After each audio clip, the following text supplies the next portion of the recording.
ch06. 2 parties, 1 meeting place. Bale stroked the medallion that lay in a bed of linked metal chain on his chest.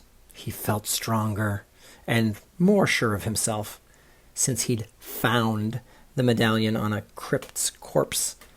His thumb, soil caked under the nail, caught the protuberance on the curved edge, and he pressed it in. Click!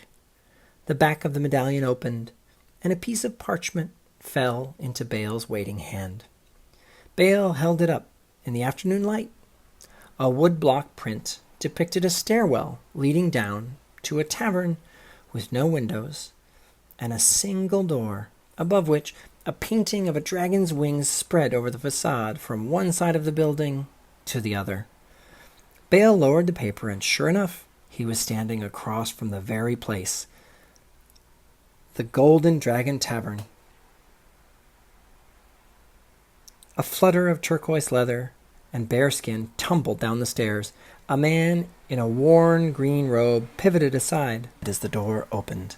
His back was zebraed where sweat had pushed white salt and yellow dust down and deposited it at different altitudes. A traveler, but he's reading something. A collector of knowledge, then, in old clothes, and a thief of opportunity in new, Bale decided.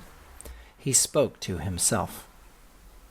Looks less like the sea rats I'd expect, and more like competition.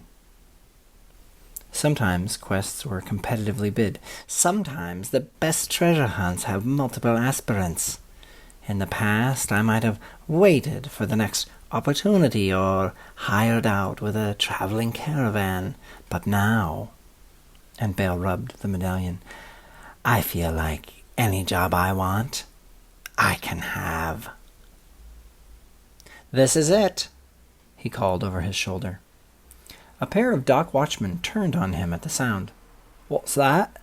Have you seen a scoundrel running these streets? Dirty and without garb? Garbless? Garbless, said one holding a sword and shield with the mark of the dock watch, an anchor held in a seagull's talons. Should have an arrow sticking out of him, the other watchman panted out. He was bent, holding a bow with one hand and his knee with the other. Bale answered with a full glare.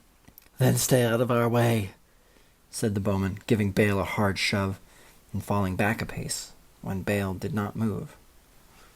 The two trotted on past Bale, past the Golden Dragon Tavern, and turned down an alley, poking trash with sword, kicking barrel with foot. Bale opened his fist on the paper and nodded to his crew. The group walked across the road. A pair of hungry dwarves, a woodsman with a hunch, and a starry-robed apprentice holding a large tome of arcana in his arms. They were mostly good people.